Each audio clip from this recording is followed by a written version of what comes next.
diri untuk buat kelas secara online. Okey, sebenarnya tuan-tuan, puan-puan boleh merawat diri, okey, mampu untuk merawat diri. Cuma ianya perlu dibimbing, perlu dibantu, dipantau daripada seorang perawat yang mahir, okey, dan berpengalaman. Okey, insya-Allah setakat ni memang saya ada terlalu banyak feedback dan testimoni pesakit-pesakit yang mana betul-betul mengikut apa yang saya nasihatkan, dan alhamdulillah walaupun dari jauh, walaupun saya tak pernah jumpa dia orang, dan nampak positif feedback. Okey, sebelum kita nak mulakan tips-tips ataupun panduan untuk merawat diri, suka saya nak bagi penjelasan dulu. Okey, bagaimana mukjizat kesembuhan melalui Al-Quran. Okey, bagaimana ianya boleh berlaku. Okey, sebab kebanyakan saya bagi secara WhatsApp ataupun Facebook, biasanya saya hanya menggunakan ayat-ayat yang ringkas, Al-Fatihah, ayat kursi, 3 Qul, selawat, dan juga doa-doa yang dikarang sendiri sahaja. Okey, kenapa ianya berkesan sedangkan amalan-amalan tersebut sebelum ni dah pun hafal, dah pun cuba buat, tapi tak mendatangkan kesan-kesan. Ataupun kadang-kadang kita selalu tengok apabila ustaz-ustaz ataupun para perawat membacakan ayat-ayat kursi, kita dapat melihat reaksi kepada pesakit. Mereka mula termuntah-muntah, sendawa, menangis, meracau, menjerit dan sebagainya. Kenapa bila sendiri baca tak jadi apa-apa? Tak jadi apa-apa, macam tak ada apa-apa pun. Okey, di sini kita perlu meluruskan dulu niat kita dulu. Okey, meluruskan dulu niat kita dulu. Kita perlu fahami dulu bagaimana Al-Quran itu boleh menyembuhkan. Kita perlu memahami dulu bagaimana Al-Quran itu boleh menyembuhkan. Okey, ini dia bukan ayat magic. Baca je sekali ayat kursi terus sembuh. Baca je sekali ayat pembatas sihir terus sihir terbatal. Ia memerlukan satu kefahaman. Ia taklah susah, cuma ia memerlukan ada satu kefahaman dalam diri kita. Okey, kita kena fahami dulu bagaimana ayat Al-Quran itu boleh menyembuhkan. Okey, so yang pertama sekali, faktor yang pertama, topik kita yang pertama hari ini, saya nak jelaskan dulu bagaimana Al-Quran itu boleh menyembuhkan. Okey, kenapa perawat baca ada kesan-kesan dan juga reaksi-reaksi, dan malah seterusnya akan menjadi kesembuhan. Sedangkan kalau sendiri baca tak sembuh, tak jadi apa-apa, tak ada reaksi, malah tak merasakan apa-apa pun. Okey, kita kena faham dulu bagaimana Al-Quran ini boleh menyembuhkan. Yang pertama sekali adalah niat. Okey, setiap apa yang kita amal akan tergantung atas niat. Innama a'malu binniyat. Okey, segalanya bermula dengan niat. So niat, apa niat kita apabila kita nak membacakan ayat Al-Quran?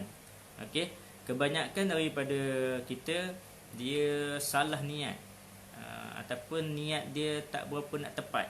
Okey, so di sini yang paling pertama sekali adalah niat dulu. Perbetulkan niat dulu.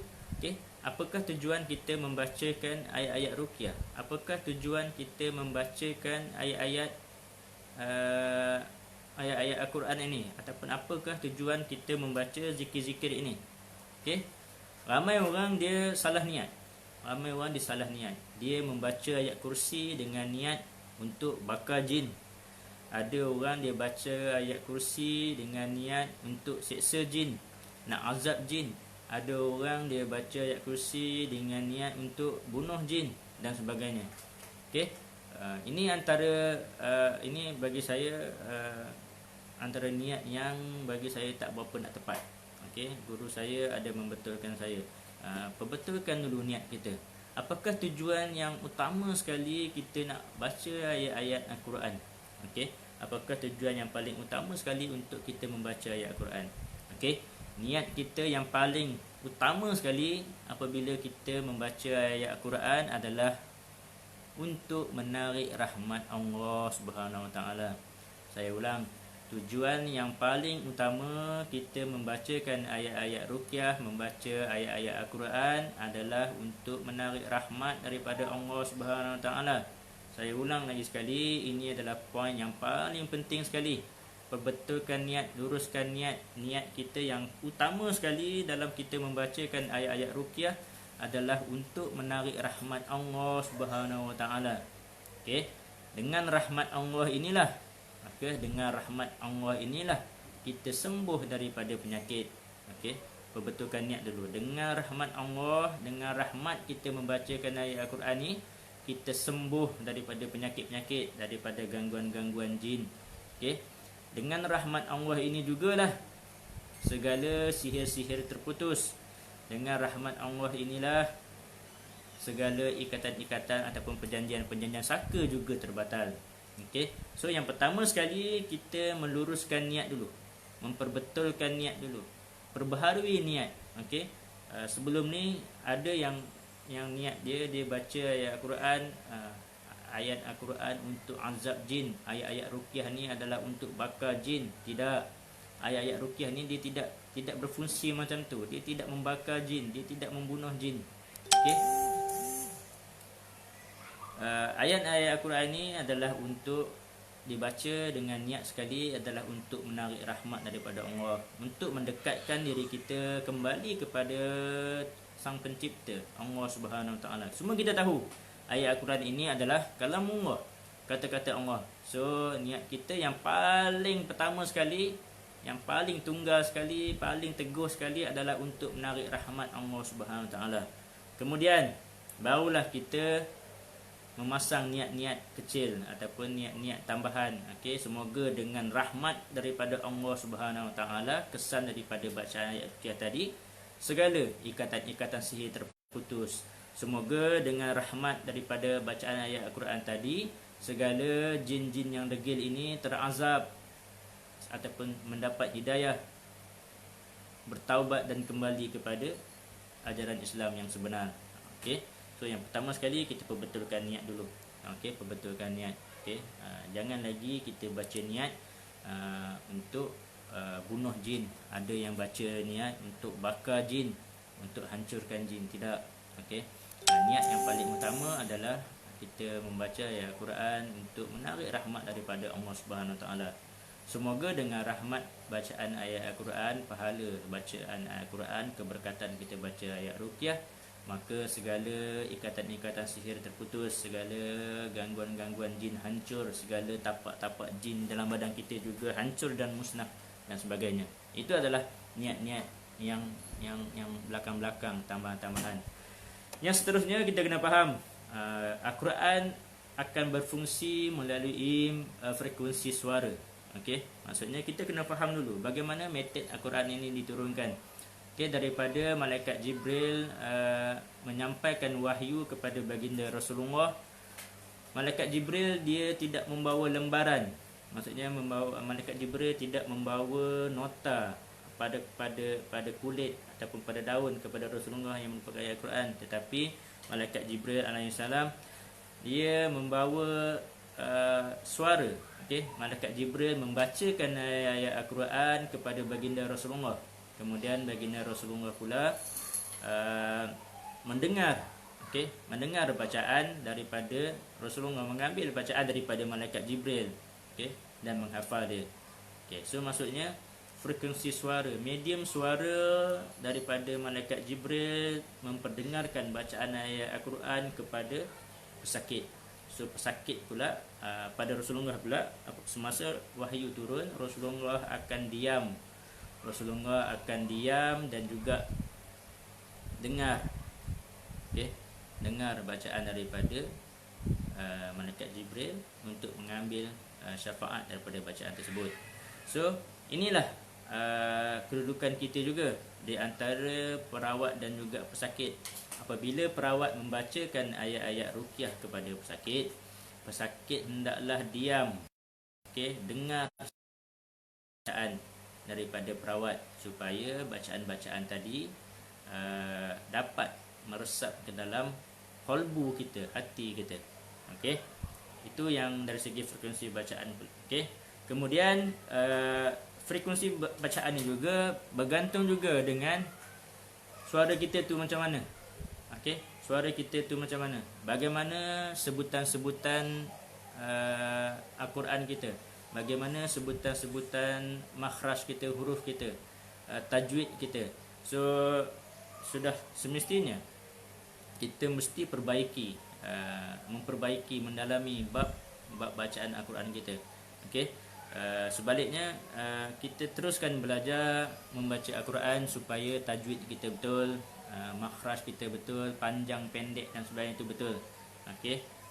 Supaya akan menambahkan lagi kesan yang bacaan kita. Okey. Alhamdulillah daripada Puan Echah. Okey. Suara jelas. Alhamdulillah. Kembali line dah kembali clear. Alhamdulillah. So bacaan kita tu, maksudnya kita cuba perbaiki sebaik mungkin. Kita alunkan bacaan kita sebaik mungkin. Jangan tergopoh-gopoh dalam membaca ayat-ayat ruqyah. Okey, semasa di dalam kursus saya beberapa bulan yang lepas, bila kita buat sesi latihan praktikal, peserta kelas merawat peserta yang lain, saya lihat ada beberapa peserta yang membaca ayat ruqyah dalam keadaan tergopoh-gopoh. Maksudnya dia cuba untuk menghabiskan cepat ayat ruqyah ni. So contohnya dia membaca dengan laju lah. Allahu la ilaha illa huwal hayyul qayyum la ta'khuzuhu sinatun wa la nawm lahu ma fis samawati wa ma fil ard. Dia baca dengan keadaan tergopoh-gopoh. Lalu saya tegur dia, kenapa baca gopoh-gopoh dia laju ni? Dia kata nak bagi cepat habis supaya menjadi power, sebab dah baca banyak kepada pesakit. Okey. Ini juga antara perbuatan yang salah juga. Okey. Ayat Al-Quran ni perlulah dibaca dengan tartil, okey, tajwid yang betul, jelas satu persatu. So maksudnya bila kita nak membacakan ayat ruqyah kepada pesakit ataupun kepada diri kita, bacalah dengan tenang. Okey. Sebutan kita tartil, jelas satu persatu. Okay, contohnya kita baca macam ni.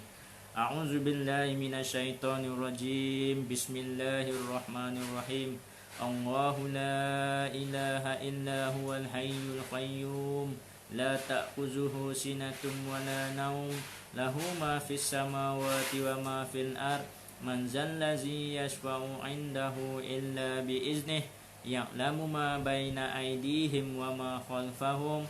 وَلَا يُحِيطُونَ بِشَيْءٍ مِّنْ عِلْمِهِ إِلَّا بِمَا شَاءَ وَسِعَ كُرْسِيُّهُ السَّمَاوَاتِ وَالْأَرْضَ وَلَا يَئُودُهُ حِفْظُهُمَا وَهُوَ الْعَلِيُّ الْعَظِيمُ.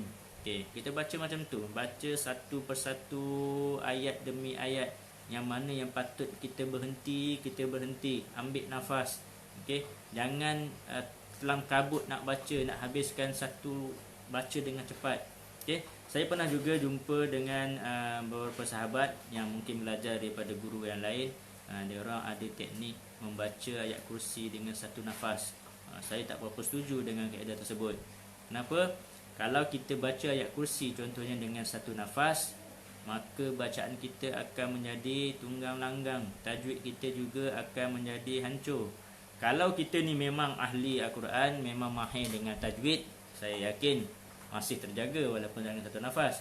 Tapi bagi keadaan pesakit ataupun orang awam macam saya ni, adalah sukar untuk menjaga sebutan dan tajwid dalam keadaan membaca ayat kursi satu nafas. Okey. Itu faktor yang kedua dalam untuk menambahkan keyakinan bagaimana Al-Quran ini boleh menyembuhkan. Okey. Kita masih lagi dalam topik untuk faham dahulu bagaimana Al-Quran ini boleh menyembuhkan. Okey. Bagaimana Al-Quran ini mampu menyembuhkan. Kemudian kita perlulah ada satu keyakinan dalam hati. Kena yakin dahulu bahawa ayat Al-Quran ini mampu untuk menyembuhkan. Kita kena yakin dahulu bahawa ayat Al-Quran ini sebagai penawar, okey, sebagai pesyifa untuk kita. Kalau kita masih dalam hati ada krisis keyakinan, nak cuba-cuba, nak try ataupun nak test dengan bacaan ayat ruqyah ataupun bacaan nak test dengan perawat, maka dia tidak akan berkesan. Ada beberapa kes yang dia sebenarnya tak nak datang ubat, dia tak nak buat rawatan pun, tapi disebabkan oleh suami dia paksa ataupun mak dia paksa, maka dia datang buat rawatan.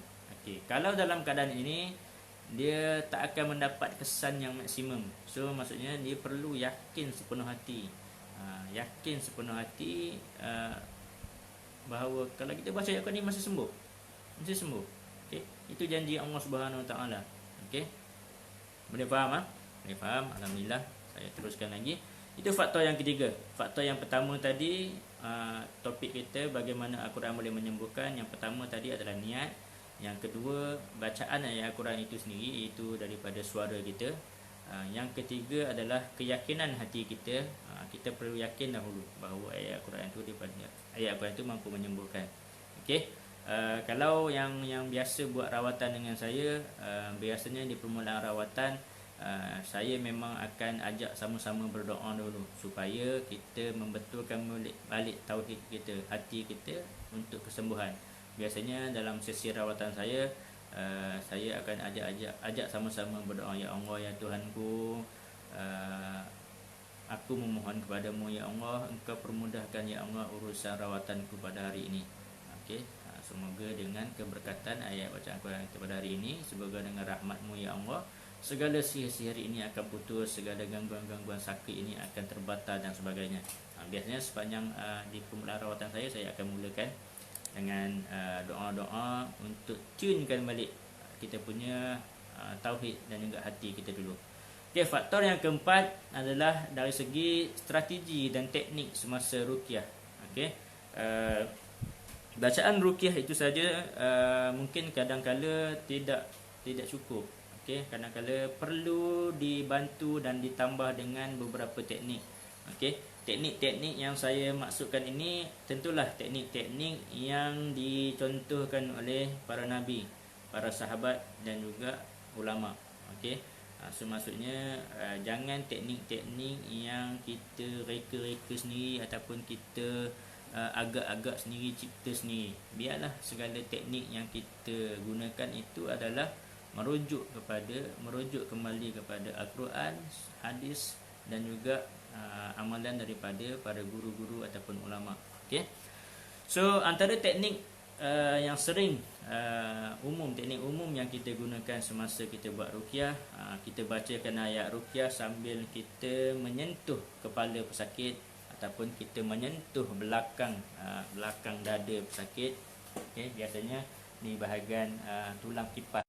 Okay, ini kita punya jantung, tulang kipas kita selari dengan belakang tu. Itu adalah tempat yang biasanya kita akan sentuh pesakit.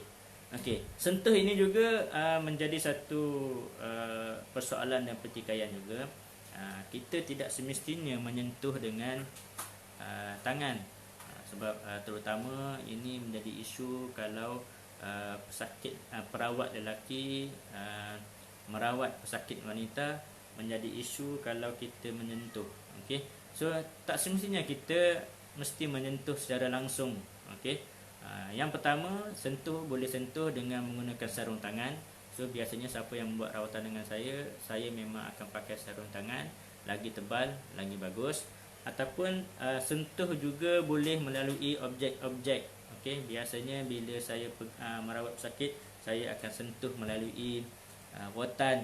Saya akan letak rotan di kepala, ataupun saya juga banyak menggunakan papan guasa, kayu-kayu ataupun kayu sugi. Sambil saya ruqyah, saya akan picit dengan menggunakan kayu sugi ataupun mengusap dengan kayu ataupun pen.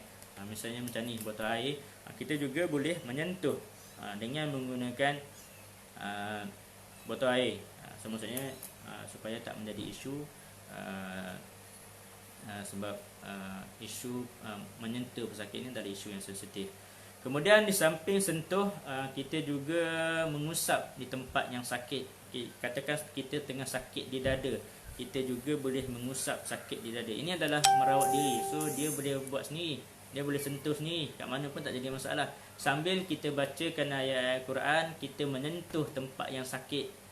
Kalau perut, kita sakit perut, kita menyentuh tempat yang sakit. Kita juga mengusap perut kita untuk dengan niat untuk sembuh. Okey, mengambil barakah daripada baca ayat Quran dan juga teknik-teknik sunnah ni. Kemudian kita juga boleh menepuk. Okey, menepuk sambil kita baca. Sakit kita, katakan kita sakit bau, sambil kita baca surah Al-Ikhlas, sambil kita menepuk bahu. Bismillahirrahmanirrahim. Qul huwallahu ahad, Allahus samad, lam yalid wa lam yulad wa lam yakul lahu kufuwan ahad. Okey, selain tepuk, kita juga boleh membaca dalam keadaan kita memicit. Contohnya kalau kita rasa sengal-sengal bahu, sengal-sengal sendi, sengal-sengal siku, lengan dan sebagainya ni, kita baca sambil memicit-micit. Allahu la ilaha illa huwal hayyul qayyum, la ta'khuzuhu sinatum wa la nawm, lahu ma fis samawati wa ma fil ard, man zallazi yashfa'u 'indahu illa bi iznihi, ya'lamu ma baina aydihim wa ma khalfahum, wa la yuhituna bi syai'in min 'ilmihi illa bima syaa', wasi'a kursiyyuhus samawati wal ard, wa la ya'uduhu hifdzuhuma wa huwal 'aliyyul 'azim. Kemudian kita juga seterusnya meniup di tempat yang sakit selagi mana kita boleh tiup lah. Okey, so basically ada 5 teknik yang basic, 5 teknik yang basic untuk kita buat rawatan di sini. Yang pertama, kita boleh menyentuh di tempat yang sakit. Kemudian kita boleh mengusap di tempat yang sakit. Kita juga boleh menepuk di tempat yang sakit. Kita juga boleh memicit di tempat yang sakit, boleh picit-picit. Dan yang last, kita meniup di tempat yang sakit. Ini adalah teknik-teknik asas yang boleh kita gunakan semasa kita membuat ruqyah mandiri. Okey. Kita juga satu lagi, kita juga sambil baca ayat, adakah dalam hati sertakan niat? Ya, betul. Dalam hati juga kita sertakan niat. Macam saya cakap tadi, niat kita, niat pokok yang paling utama sekali adalah untuk menarik rahmat daripada Allah Subhanahu Wa Taala. Okey, itu adalah niat kita yang pertama. So sambil yang kita baca ni juga, kita niatkan juga semoga sambil kita tepuk-tepuk tadi, kita niatkan juga semoga kalaulah di tangan ni ada tapak-tapak jin yang duduk kat kita rasa bisa-bisa, kita niat nak hancurkan tapak-tapak tersebut, kita nak musnahkan jin-jin tersebut. So kita baca tadi sambil kita bacalah Allah. Cuma dia orang kata apa, 3 in 1. Mulut kita baca, mulut kita baca, perbuatan kita tepuk, dan dalam hati kita lahirkan, kita lintaskan niat kita untuk menarik rahmat daripada Allah Subhanahu Taala, berserta niat untuk menghancurkan tapak-tapak jin, menghancurkan jin-jin yang ada dalam badan kita. Okey, so saya boleh katakan 3 in 1. Malah niat kita tu dia boleh jadi triple, 4 sekali, berganda-ganda. Sambil kita baca, sambil kita tepuk, sambil kita memperkukuhkan niat di dalam hati untuk hancurkan dia. Okey, niat kita untuk hancurkan dia. Dengan rahmat Allah tadilah kita hancurkan dia. Okey, boleh faham ah? Okey, so saya menjawab soalan puan Cikgu Kamaria. Okey. Seterusnya, bagaimana Al-Quran tadi boleh menyembuhkan topik yang bab yang kelima. Bab yang kelima, kita perlu kenal musuh kita. Okey. Kebanyakan daripada kita, saya bagi analogi macam ni. Kalau kita nak main bola, pemain bola ataupun mana-manalah ahli sukan, dia akan kaji musuh dia, pihak lawan dia akan kaji strategi dia, siapa dia punya penyerang, apa dia punya kekuatan dia, dan kita juga akan mencari apa dia punya kelemahan dia. Okey, itu kita nak cari. Nidah Hasan, sesi ni ada ulangan tak? Saya kat tempat kerja. Untuk Puan Nidah, sesi ni live, rakaman ni live. Nanti Puan boleh dengar balik rakaman ni di dalam grup, tak ada masalah. Okey. Kita kena kenal musuh kita. Maksudnya kita kena kenal apa tujuan iblis tu. Apa itu syaitan? Apa itu jin? Sebab sekarang ni kita tak kenal dia, kita tak kenal dengan syaitan, kita tak kenal dengan iblis, sedangkan iblis sangat kenal dengan kita. Bagaimana iblis kenal dengan kita? Semua orang pernah dengar riwayat menceritakan sewaktu Nabi Adam telah telah dijadikan daripada tanah dan telah siap berbentuk manusia. Cuma pada saat itu Nabi Adam alaihissalam masih belum ditiupkan roh. Nabi Adam dibiarkan di suatu tempat untuk dalam satu tempoh masa yang lama. Wallahu alam, saya tak pasti tempoh yang berapa masa, berapa lama. Kemudian pada waktu ini Iblis datang. Okey, Iblis datang tengok jasad Nabi Adam yang masih belum ada roh ni, yang masih belum bernyawa ni. So Iblis ni tadi dia mengelilingi tubuh Nabi Adam. So daripada sini Iblis tahu bahawa tubuh Nabi Adam ni, tubuh badan kita ni, dia ada urat-urat, salur-salur darah, ada rongga-rongga. So pada waktu ini Iblis tahu bahawa kita ni tak padat, kita ni tak padu, kita ni ada ruang-ruang, ada liang-liang yang boleh syaitan dan iblis ni untuk membisikkan tipu daya kita. So kita kena kenal talbis iblis, okey, talbis iblis, okey. Kita kena kenal tipu daya iblis. Kita kena kenal siapa iblis, apa dia punya ciri-ciri tipu daya dia. So di sini saya suka mengingatkan, boleh cari buku Talbis Iblis, okey, karangan Ibnu Jauzi, menjelaskan tipu daya iblis ni. Okey, iblis ni dia merupakan merupakan ketua kepada semua syaitan-syaitan jin-jin ni. Okey. Seterusnya untuk kita memberikan keberkesanan impak yang maksimum terhadap bacaan ayat Quran kita juga perlulah membangunkan perisai dan juga benteng diri. Okey, ini yang kadang-kala pesakit ramai gagal. Okey, ramai pesakit yang betul-betul bergantung harap kepada perawat. Perawat buat rawatan, okey, selesai. Okey, perawat ni buat tak selesai, perawat tu buat rawatan tak selesai, kita cari perawat lain pula. Dah jumpa perawat lain, kemudian pergi perawat lain pula. Okey, ini bukan salah satu sikap yang baik. Okey, kita perlu menjaga benteng diri kita.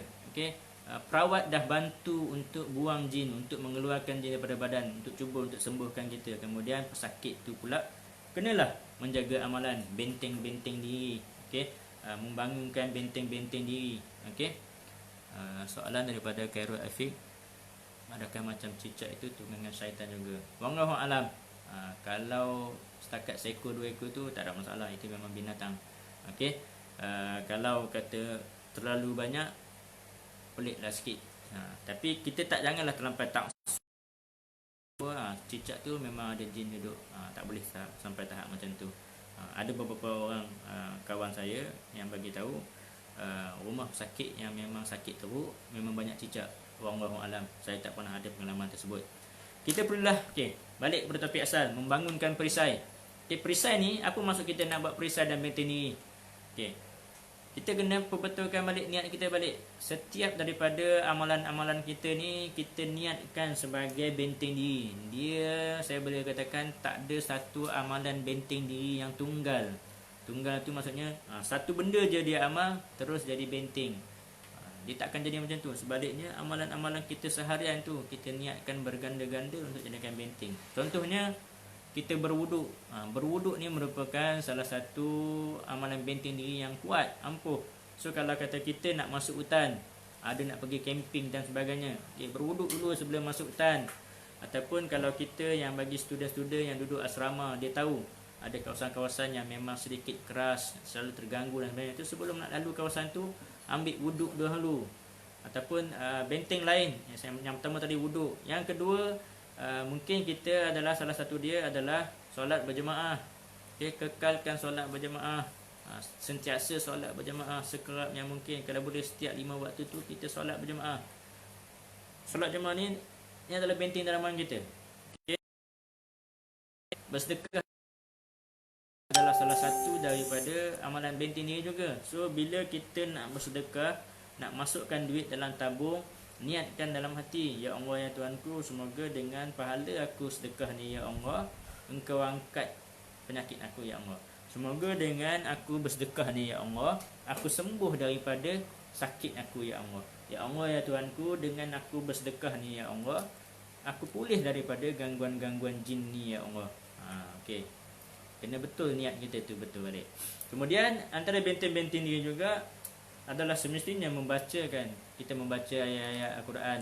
Okay, so amalkan setiap hari baca ayat Al-Quran. Okay, niatkan balik. Aku baca ayat Al-Quran ni, semoga dengan keberkatan aku baca ayat Al-Quran ni, aku sembuh daripada gangguan jin. Okay, so paling kurang pun kalau boleh, biarlah baca tu sehari paling kurang satu muka surat pun tak ada masalah. Okay, hari ni baca satu muka surat, esok baca satu muka surat, lusa baca satu muka surat. Bila dah lama-lama kita dah rasa selesa, maka kita tambah pula sehari jadi 2 muka surat, sehari 2 muka surat, lagi 2 muka surat, supaya amalan ni menjadi satu benda yang sentiasa berterusan istiqamah kita tu. Okey. Zikir-zikir. Banyak zikir-zikir yang boleh kita dijadikan sebagai benteng diri. Okey, biasanya kalau ada orang minta saya amalan untuk benteng diri, saya akan bagi amalan yang paling simple dan paling ampuh sekali, iaitu 3 kul. Okey, di mana Siti Aisyah meriwayatkan apabila Rasulullah hendak tidur, Rasulullah akan membaca ayat Muawwizat, Ikhlas, Al-Falaq, An-Nas. Kemudian Rasulullah akan meniupkan pada tapak tangan. Selesai baca 3 kul, tiup pada tapak tangan. Kemudian baginda Rasulullah akan mengusap kepala dan juga seluruh badan. So itulah yang kita akan kena amalkan. Kita membacakan ayat Muawwizat, okay, membaca 3 kul, baca Al-Ikhlas, Qul huwallahu ahad, baca Al-Falaq, Qul a'udzu birabbil falaq, dan juga An-Nas, Qul a'udzu birabbin nas, sampai habis. Kemudian kita tiup pada tapak tangan. Kemudian kita usapkan ke seluruh badan kita. Kita usap ke seluruh badan dengan niat untuk kita benteng diri kita, untuk kita pagar diri kita, untuk kita lindung diri kita daripada gangguan-gangguan jin. Okey, ini kita boleh buat untuk diri sendiri pun boleh buat. Okey, untuk diri sendiri kita boleh buat. Kalau kita ada anak, kita boleh buat pada anak. Kita baca pada tapak tangan kita, kita tiup pada tapak tangan kita, kemudian kita usap pada anak pun boleh, tak ada masalah. Ataupun kalau kata kita ada menjaga ibu kita ataupun nenek kita yang sakit ataupun uzur, kita bacakan kepada dia, kemudian kita tiup pada tapak tangan dan kita sapu dan usap ke seluruh tubuh badan dia. Okey, so zikir-zikir yang boleh kita amalkan. Satu lagi suka saya ingatkan juga, pilihlah zikir-zikir yang memang sunnah, jelas amalan daripada Rasulullah dan juga sahabat. Okay, jangan ambil zikir-zikir yang kita tak tahu daripada sumber yang mana. Takut-takut ianya menjadi amalan bid'ah. Okey, ambil zikir-zikir yang mudah-mudah sahaja. Okey, Bismillahirrahmanirrahim, la yaduru ma'asmihi syai'un fil ardi wala fis sama'i wa huwas sami'un alim. Di mana ini memang satu hadis yang sahih. Kalau kita baca 3 kali pagi dan 3 kali petang, insya-Allah tak akan ada satu mudarat yang terkena pada kita. Okey, itu salah satu. Bismillahirrahmanirrahim, la yaduru ma'asmihi syai'un fil ardi wala fis sama'i wa huwas sami'un alim. Ataupun zikir yang kedua yang saya suka amal, la ilaha illallah wahdahu la syarikalah, lahul mulku wa lahul hamdu yuhyi wa yumiitu wa huwa ala kulli syai'in qadir. La ilaha illallah wahdahu la syarikalah, lahul mulku wa lahul hamdu yuhyi wa yumiitu wa huwa ala kulli syai'in qadir. La ilaha illallah wahdahu la syarikalah, lahul mulku wa lahul hamdu yuhyi wa yumiitu wa huwa ala kulli syai'in qadir. Ini zikir ni juga sangat utama untuk kita baca. Amalkan 10 kali selepas subuh dan 10 kali selepas maghrib. Okey, saya ulang, amalkan zikir ni 10 kali selepas subuh dan juga 10 kali selepas maghrib. Ini yang minimum lah 10 kali. Okey, 10 kali selepas subuh, 10 kali selepas maghrib, ini paling kurang. Okey, ataupun sebaik-baiknya 100 pagi, 100 kali selepas subuh dan 100 kali selepas maghrib. Okey, amalkan.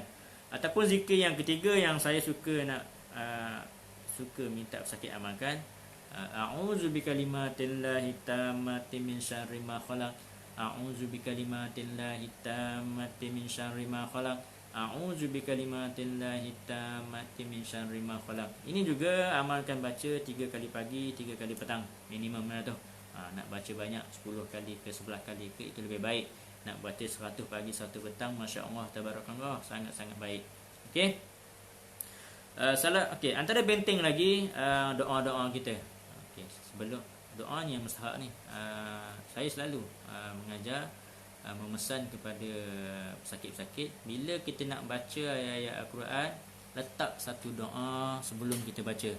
Contohnya kalau hari ni kita nak baca Yasin, doa dulu, ya Allah ya Tuhanku, dengan rahmat-Mu, dengan keberkatan aku baca Yasin, surah Yasin ini ya Allah, Engkau hancurkanlah jin-jin sihir ini ya Allah, Engkau hancurkanlah gangguan-gangguan saka ni ya Allah. Ya Allah ya Tuhanku, dengan keberkatan aku membaca surah Al-Mulk ini ya Allah, maka Engkau sembuhkanlah aku daripada penyakit misteri ini ya Allah. Ya Allah ya Tuhanku, dengan keberkatan aku membaca surah Al-Baqarah ni ya Allah, Engkau sembuhkanlah aku daripada penyakit-penyakit yang aku alami sekarang ni. Okey. So niat ataupun doa ni lah yang paling utama sekali. Okey. Bagi saya tak kisah pun nak baca ayat Al-Quran yang mana pun.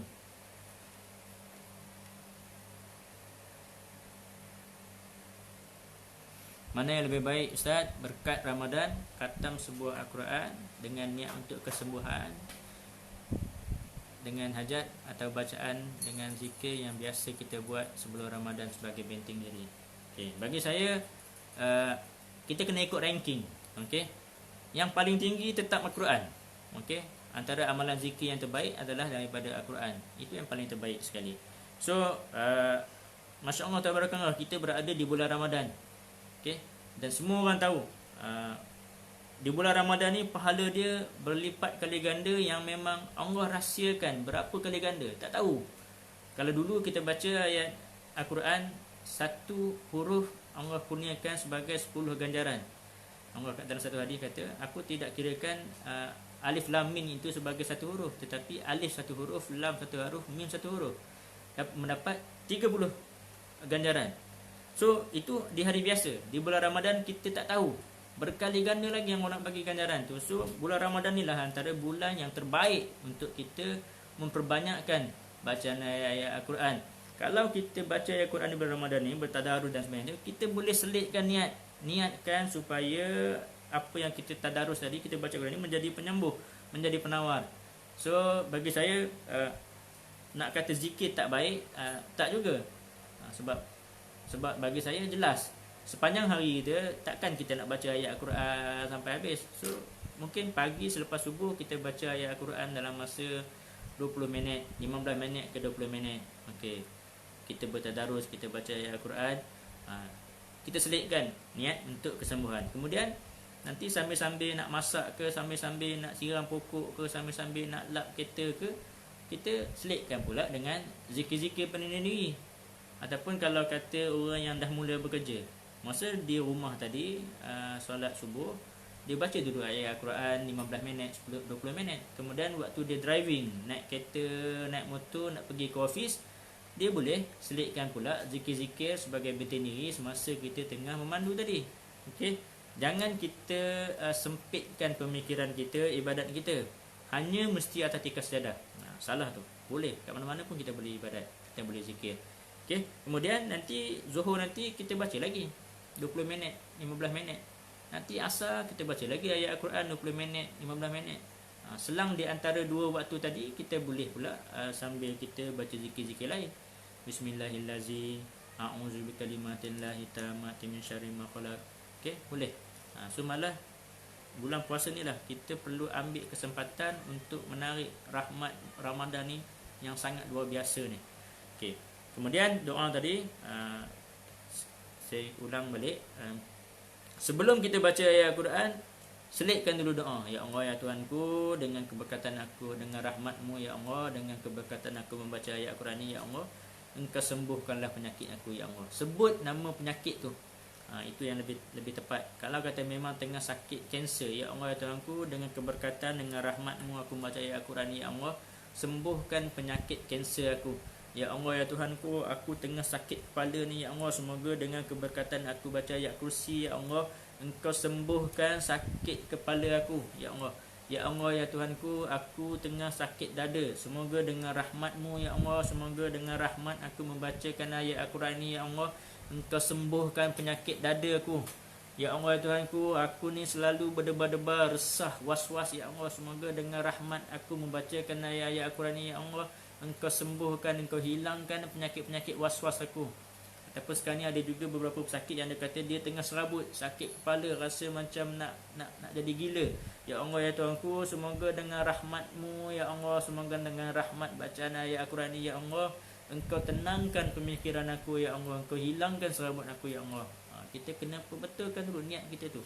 Okey. Salah satu benteng gaib lain yang sangat-sangat kuat adalah puasa. So sekarang kita di bulan Ramadan. So kita memang dalam keadaan mood benteng diri yang paling kuat, paling ampuh. So itulah yang kita kena kuatkan zikir-zikir kita. Okey. So saya ulang tadi so benteng diri tadi dia bukan sesuatu yang tunggal, bukan sesuatu amalan yang tunggal. Semua amalan kita seharian kita ni kita niatkan sebagai benteng diri. Kita berwuduk, kita solat jemaah, kita solat duha, kita bersedekah, kita membaca ayat Quran, kita membaca zikir, kita baca doa untuk perlindungan, kita puasa. Semua tu perlulah kita selaraskan niat kita sebagai benteng gaib. Okey, boleh faham Okey, semua tu tadi ada 6 faktor tadi. 6 faktor inilah yang akan menjadikan bahawa ayat Al-Quran itu terkesan di hati kita. Inilah yang membezakan di antara seorang pesakit dan perawat. Kebanyakan daripada pesakit dia membaca ayat Al-Quran baca macam tu je, tanpa niat yang betul. Okey, so saya ulang balik untuk memberikan kesan maksimum terhadap bacaan ayat Al-Quran terhadap diri kita. Maksudnya macam mana kita nak make sure kita baca ayat kursi, Al-Fatihah, 3 rukun ni memberi kesan terhadap kesembuhan. Kita perlulah mempunyai niat yang betul, kemudian frekuensi suara kita yang tepat, bacaan kita, tajwid kita, sebutan kita tartil jelas satu persatu. Kemudian kita juga perlu yakin dalam hati bahawa ayat Quran ini sebagai penawar. Kita juga perlu menggunakan teknik-teknik sunnah seperti yang saya tunjuk tadi. Kita sentuh, kita sentuh di tempat yang sakit, kita mengusap, kita boleh menepuk, kita boleh memicit, dan juga kita boleh meniup di tempat yang sakit. Yang seterusnya, teknik yang seterusnya kita kena faham adalah kita perlu kenal dengan musuh kita. Kita perlu kenal dengan tipu daya iblis. Kita perlu kenal dengan talbis iblis. Ramai daripada kita terpedaya dengan tipu-tipu daya ni. Okey. Yang seterusnya kita menjaga benteng-benteng gaib kita. Amalan-amalan seharian kita, baca ayat Al-Quran kita, zikir kita seharian kita, sedekah kita, solat kita, berwuduknya, pakai minyak wangi kasturinya dan sebagainya. Okey, semua ni ada 6 asbab ni, 6 subtopik ni perlulah kita fahami dahulu. Okey, barulah apabila kita membaca ayat Al-Quran dia akan menjadi kesan untuk kesembuhan, memberi impak yang sangat luar biasa. Okey, sebelum saya pergi kepada topik yang seterusnya, ada soalan? Kalau yang rasa ada soalan boleh komen, komen. Saya akan perjelaskan soalan, saya akan cuba jawab. Okey. So kat sini saya nak terangkan dari segi ruqyah mandiri. Okey, saya akan masuk kepada subtopik yang seterusnya. Apakah yang pesakit boleh amal sendiri di rumah? Okey, ini tak perlu perawat pun, boleh buat sendiri. Okey. Macam saya cuma hanya akan bagi benteng, saya cuma akan bagi panduan saja. Saya bagi panduan, kemudian boleh buat sendiri. Okey. So sebelum saya masuk kepada topik ruqyah mandiri,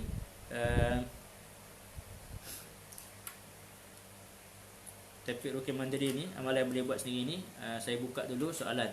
Saya akan share 5 cara untuk merawat diri. Saya akan share 5 cara untuk merawat diri. So sebelum kita masuk kepada ruqyah mandiri ni, saya buka dulu soalan. Kalau ada yang nak tanya, Soalan tadi saya dah jawab, soalan yang ke atas. Ada soalan? Ada yang nak tanya? Kalau tak ada soalan, saya akan terus kepada topik yang seterusnya.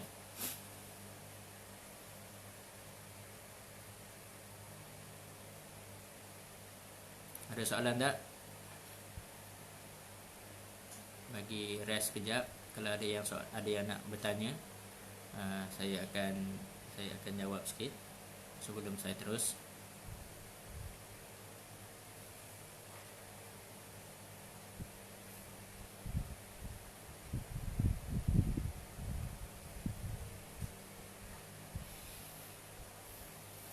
Alhamdulillah, line pun dah okey ya. Semua orang boleh dengar dengan jelas. Tadi permulaan tadi line tersangkut-sangkut. Alhamdulillah line dah okey, kembali pulih.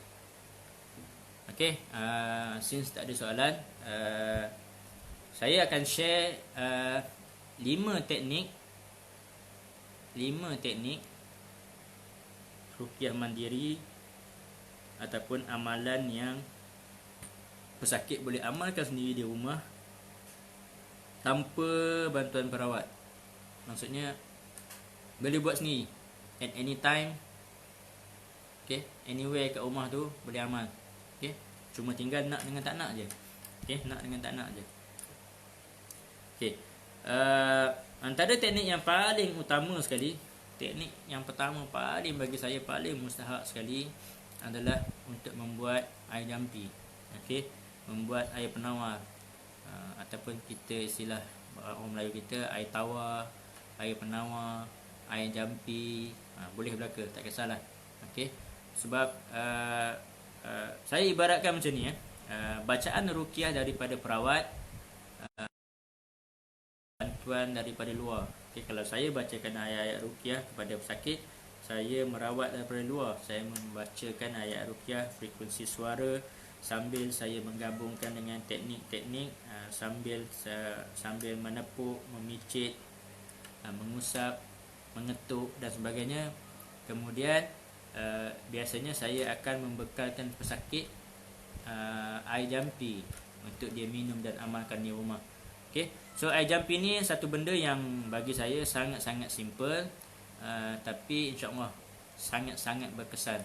Okay, so sediakan satu botol air jampi, air mineral.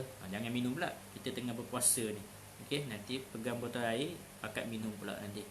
Okay, yang mana yang rasa ada soalan, dia boleh terus type soalan. InsyaAllah nanti saya akan cuba jawab. Yang mana yang ada nak soalan, nak jawab, nak tanya, boleh tanya. Okay, sediakan satu botol air. Okay, so untuk kita buat air jampi ni, kita ni catat bacaan-bacaan tak kisah nak bacaan banyak mana, kita boleh. Cuma biasanya yang paling minimum, kita membacakan surah Al-Fatihah, ayatul kursi, 3 kul, selawat, doa dan juga niat kita. Okay, so bacaan yang paling minimum dalam kita nak menyediakan air penawar, air jampi ni, surah Al-Fatihah, ayatul kursi, ayat muawwizat, 3 kul, selawat, doa dan niat. Okay, ada standby air? Ada standby air tak? Okay, kalau ada standby air, boleh kita buat sesi bacaan air penawar sama-sama. Ada standby air tak? Boleh komen sikit, ada standby air ataupun tak? Okay, so teknik buat air jampi ni senang je, bukannya susah mana pun. Cuma mungkin tak tahu saja. Okay, boleh buat sendiri di rumah, boleh buat sendiri setiap hari. Okay, bacaan yang bagi orang yang memang boleh baca lebih banyak, boleh teruskan, boleh baca banyak lagi pun. Okay, alhamdulillah ada feedback, Puan Rusia ada air. Okay, botol air kita buka dulu. Okay, botol air kita buka dulu. Sebaik-baiknya carilah air mineral. Air mineral ataupun paling kurang air penapis, tak kira lah, air kukur ke, air kowe ke, apa ke boleh. Cuma kalau boleh elakkan air RO. RO, reverse osmosis ni kalau boleh elakkan, sebab air tu dah tak ada zat, dah tak ada partikel. Okey, ataupun air minuman. Air minuman ni macam ni adalah air minuman, air reverse osmosis. Air ni kurang sesuai untuk buat air penawar. Tapi kalau tak ada boleh je. Tak ada masalah pun, taklah sampai menjadi satu kesalahan. Cuma dari segi kualiti air yang terbaik adalah air mineral, sebab kita nak mineral tu. Ataupun air masak, air yang dah dimasak juga kurang sesuai untuk kita buat air jampi. Tapi andai kata time tu tak ada, itu je yang ada, boleh belaka. Okey, semua orang buka botol air. Okey, kita bacakan sama-sama. Saya bacakan di sini, tuan-tuan, puan-puan di rumah juga bacakan. Bacaan dengan suara yang sederhana. Macam mana saya sampaikan kuliah ni, macam tu juga tuan-tuan, puan-puan buat di rumah. Okey, ikut sama-sama dengan saya membaca surah Al-Fatihah, ayatul kursi, 3 kurs, selawat, doa dan niat. Okey, boleh ready semua. Yang mana ada air boleh buka botol air. Yang mana yang tak ada lagi, nanti tengok saja, nanti boleh buat kemudian. Okey, bacaan yang ringkas, surah Al-Fatihah, ayatul kursi, selawat dan juga niat doa kita. Okey, kita mulakan. A'udzubillahi minasyaitonirrajim. Bismillahirrahmanirrahim. Alhamdulillahirabbil alamin, arrahmanirrahim, maliki yaumiddin. Iyyaka na'budu wa iyyaka nasta'in. Ihdinas siratal mustaqim, siratal ladzina an'amta 'alaihim ghairil maghdubi 'alaihim waladdallin. A'udzu billahi minasyaitonir rajim. Allahu la ilaha illa huwal hayyul qayyum, la ta'khuzuhu sinatun wa la naum, lahu ma fis samawati wa ma fil ard, man zal ladzi yashfa'u 'indahu illa bi iznihi, ya'lamu ma baina aydihim wa ma khalfahum, wa la yuhituna bi syai'in min 'ilmihi illa bima syaa', wasi'a kursiyyuhus samawati wal ard, wa la ya'uduhu hifdzuhuma wa huwal 'aliyyul 'azim. Bismillahirrahmanirrahim. Qul huwallahu ahad, Allahus samad, lam yalid wa lam yulad wa lam yakul lahu kufuwan ahad. Bismillahirrahmanirrahim. Qul a'udzu birabbil falaq, min syarri ma khalaq, wa min syarri ghasiqin idza waqab, wa min syarri nafasati fil 'uqad, wa min syarri hasidin idza hasad. Bismillahirrahmanirrahim. Qul a'udzu birabbin nas, malikin nas, ilahin nas, min syarril waswasil khannas, allazi yuwaswisu fi sudurin nas, minal jinnati wan nas. Kita boleh baca selawat. Selawat ni terpulang. Kalau selawat yang biasa pun boleh, Allahumma salli ala sayyidina Muhammad wa ala alihi wa sahbihi wasallam. Ataupun kalau kita boleh baca selawat syifa juga boleh.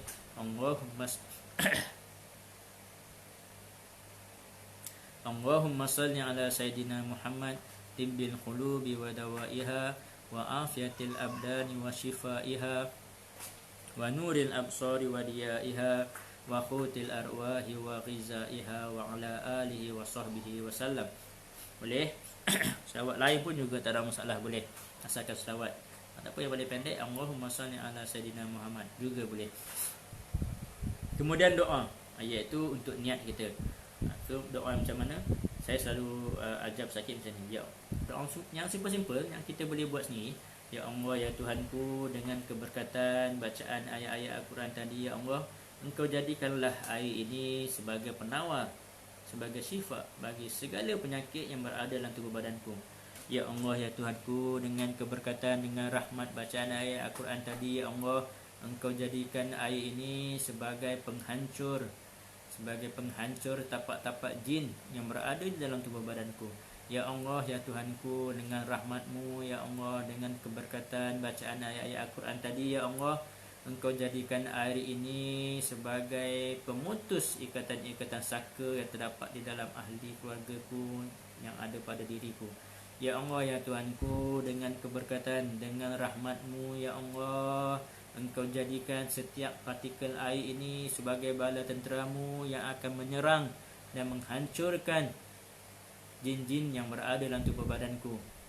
Okey, Ini adalah doa dan niat kita. Ya Allah, ya Tuhanku, ni contoh ni yang saya baca ni adalah contoh-contoh doa yang memang tuan-tuan boleh buat.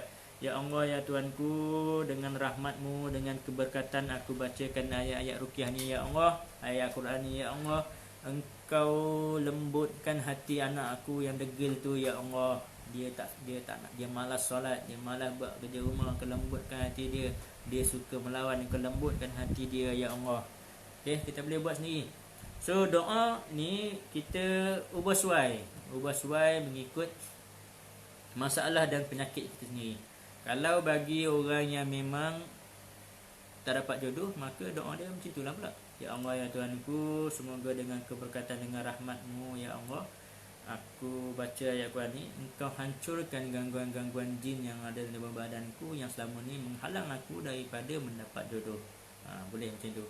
Ya Allah, ya Tuhanku, semoga dengan keberkatan, dengan rahmat-Mu ya Allah, Engkau jadikanlah air ini sebagai penawar dalam memperbaiki hubungan aku dengan suami aku untuk masalah rumah tangga dan sebagainya. Ya Allah, ya Tuhanku, dengan rahmat-Mu ya Allah, dengan keberkatan aku baca ayat Al-Quran ini ya Allah, Engkau jadikan air ini sebagai penawar dan juga penyubur untuk memudahkan urusan aku mendapatkan anak. Itu bagi masalah yang melibatkan tak dapat anak dan sebagainya. So maksudnya ayat yang kita baca tadi semua orang standard sama. Al-Fatihah, ayat kursi, 3 kurs, selawat. Cuma yang membezakannya adalah doa. So mungkin saya ada hajat yang tersendiri, ada sakit yang sendiri, maka itu adalah doa saya. Tuan-tuan ada masalah sakit kepala, maka doa tuan-tuan adalah untuk sakit kepala. Tuan-tuan ada masalah anak degil, doa tuan-tuan diniatkan untuk lembutkan hati anak degil. Tuan-tuan ada masalah tak dapat jodoh, maka doa tadi diubah dan dikarang untuk supaya memudahkan urusan jodoh. Tuan-tuan ada masalah tak dapat anak, maka doa tadi diubah dan diolah supaya menjadi sebagai salah satu penyubur untuk memudahkan urusan dapat anak. So maksudnya bagi saya tak ada masalah pun ayat apa yang kita baca. Okay. So yang tadi saya bagi tahu Al-Fatihah, ayat kursi, 3 kurs, selawat dan doa ini merupakan ayat yang sangat basic, sangat basic. Okay. Kalau tak hafal, insya-Allah, tapi takkan tak hafal. Ada juga pesakit yang bagi tahu, saya tak hafal ayat kursi, Ustaz, macam mana saya nak baca? Kalau tak boleh ayat kursi, baca saja Al-Fatihah dengan 3 kul. Takkan Al-Fatihah pun tak boleh? Saya yakin semua orang Al-Fatihah boleh baca. Dan saya juga yakin 3 kul semua orang boleh baca. Kalau 3 kul pun dia tak boleh baca, solat dia macam mana? Mungkin takkan dia tak solat. So bagi saya, jangan kita terlampau gairah untuk membaca ayat-ayat ruqyah yang banyak, sebab takut kita tak mampu. Ada yang tak mampu, tak pandai nak baca Al-Quran, maka tak perlu baca banyak. Baca yang mana yang simple-simple saja. Okey, kalau kita memang boleh baca banyak, tambah lagi ayat tu. Tadi saya bagi tahu tadi basic saja, Al-Fatihah, ayat kursi, 3 kurs, selawat. Basic.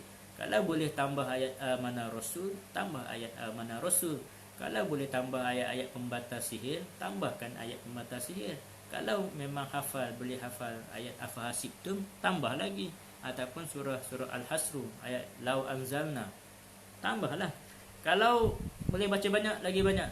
Okey, bagi pesakit yang memang dalam rekod saya di WhatsApp, saya memang ada send sebelum Ramadan dulu ataupun di awal Ramadan tu PDF ayat-ayat ruqyah. So bacakan ke semua ayat ruqyah. Nak baca semua boleh, nak baca sebahagian pun boleh.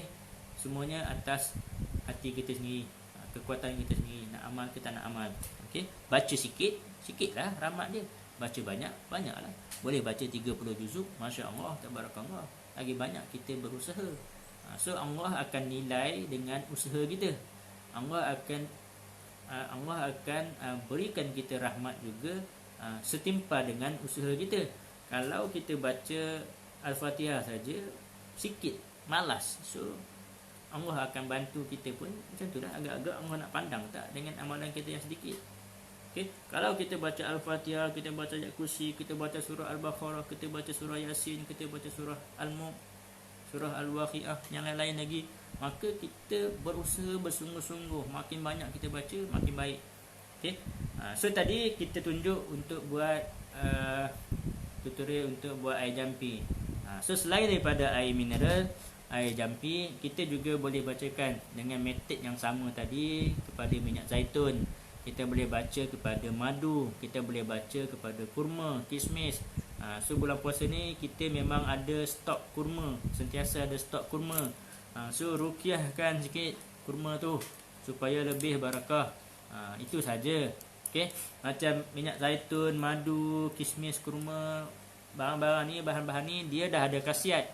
Kalau tak baca apa-apa pun dia tetap akan memberi khasiat. Cuma kita nak menambahkan, melipat gandakan barakah dia. Semoga ada doa-doa kita itu akan memberikan impact yang lebih kuat. Okey. Okey, boleh faham Okey, kita tutup bab membuat air jampi, air penawar. Okey. So air jampi ni nanti, air penawar ni nanti kita guna satu untuk minum. Air penawar ni, air jampi ni kita boleh guna untuk minum. Kita juga boleh gunakan, campurkan juga untuk mandi. Bila kita nak buat mandi, air biasa satu badi, kita campurkan dengan air jampi pula satu cawan. Kemudian kita buat mandi. Air jampi ni juga boleh kita buat untuk lap muka ataupun basahkan muka. Kita ambil kain tuala, tuang sikit air jampi pada kain tuala, lap di muka ataupun di tempat-tempat yang sakit pun boleh juga. Tak ada masalah, boleh. Okey. Kita akan masuk topik teknik yang kedua, ruqyah mandiri putaran tawaf. Okey, ada yang soalan nak tanya? Okey. Ruqyah mandiri putaran tawaf juga ini hanya nama teknik saja. Sebenarnya tadi setelah telefon saya dah tunjuk dah sikit. Okey. Bacaan yang saya ajar juga sama. Kita baca ringkas sahaja dulu sebagai demo, sebagai tutorial. Baca Al-Fatihah, ayat kursi, 3 kul, selawat dan juga doa. Sama macam kita buat air jampi tadi. Okey, sama macam kita buat air jampi tadi. Kita bacakan, okey, kita bacakan semua tadi. Saya tak bacalah sekali lagi sebab tadi saya dah tunjuk dah. Teknik yang sama juga. Kita bacakan satu persatu perlahan-lahan dengan tenang. Al-Fatihah, ayat kursi, 3 kul, selawat dan juga doa. Okey, doa tadi kita niatkan cuma doa kali ni kita ubah sikit, lain sikit Doa boleh ikut saya. Ni dah habis lah ni. Baca sendiri Al-Fatihah, ayat kursi, 3 kul, selawat, baca sendiri secara tartil. Kemudian kita doa. Ya Allah, ya Tuhanku, dengan rahmat-Mu ya Allah, dengan keberkatan ayat-ayat Al-Quran telah aku bacakan ini, ya Allah, keluarkan jin ini daripada tubuh badanku. Ya Allah, ya Tuhanku, dengan keberkatan aku, dengan rahmat-Mu ya Allah, dengan keberkatan membacakan ayat-ayat Al-Quran ini, Engkau keluarkan penyakit-penyakit yang ada dalam tubuh badanku. Ya Allah, ya Tuhanku, dengan keberkatan, dengan rahmat-Mu ya Allah, Engkau sembuhkan ya Allah segala penyakit-penyakit ataupun masalah aku. Tiup pada tapak tangan. Kemudian kita pegang di perut sambil kita memusing, ikut putaran tawaf, putaran lawan jam. Sekarang ni kita sesi live ni, tangan saya nampak macam terbalik. Okey, sebabnya ni adalah tangan kanan saya ni. Ini adalah tangan kanan, ini adalah tangan kiri. So sebabnya dia adalah putaran tawaf, putaran ikut lawan jam. Sambil kita membacakan ayat kursi, sambil kita memusing putaran tawaf, sambil juga kita menjatuhkan niat, mengukuhkan niat. Kita nak kumpulkan semua gangguan-gangguan yang ada di perut. Kita nak kumpulkan semua penyakit-penyakit yang ada di perut sebelum kita ambil dan tarik keluar. Contoh kita buat sama-sama ni. Allahu la ilaha illa huwal hayyul qayyum la ta'khuzuhu sinatun wa la naum lahu ma fis samawati wa ma fil ard man zal ladzi yashfa'u 'indahu illa bi iznihi ya'lamu ma baina aydihim wa ma khalfahum wa la yuhituna bi syai'in min 'ilmihi illa bima syaa' wasi'a kursiyyuhus samawati wal ard wa la ya'uduhu hifdzuhuma azim. Perut kita kita niat nak tarik semua gangguan-gangguan jin dalam badan kita keluar. Kita nak niat nak tarik semua penyakit-penyakit yang ada dalam perut kita keluar. Penyakit-penyakit banyak di dalam perut. Tarik naik ke atas. Bismillahirrahmanirrahim.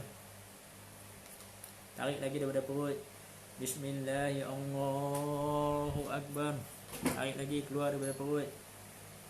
Bismillahirrahmanirrahim. Buang. Ini di perut. Kalau kita sakit di dada, kita fokuskan di dada. Bismillah, baca tadi, baca ayat kursi ataupun Al-Fatihah. Bismillahirrahmanirrahim. Alhamdulillahirabbil alamin. Arrahmanirrahim. Maliki yaumiddin. Iyyaka na'budu wa iyyaka nasta'in. Ihdinas siratal mustaqim. Siratal ladzina an'amta 'alaihim ghairil maghdubi 'alaihim waladdallin. Amin. Tarik. Bismillahirrahmanirrahim. Bismillahirrahmanirrahim. Ini di perut, ini di dada. Kalau sakit bahu, sambil kita baca, sambil kita ambil dan buang. Ini sekadar isyarat sahaja. Kita pun tak rasa kalau kita pegang jin ke apa ke, sambil kita baca dengan niat kita untuk buang sakit-sakit bahu, untuk hilangkan sakit-sakit bahu. Kalau kita tengah sakit kepala, kita baca sambil kita usap kepala.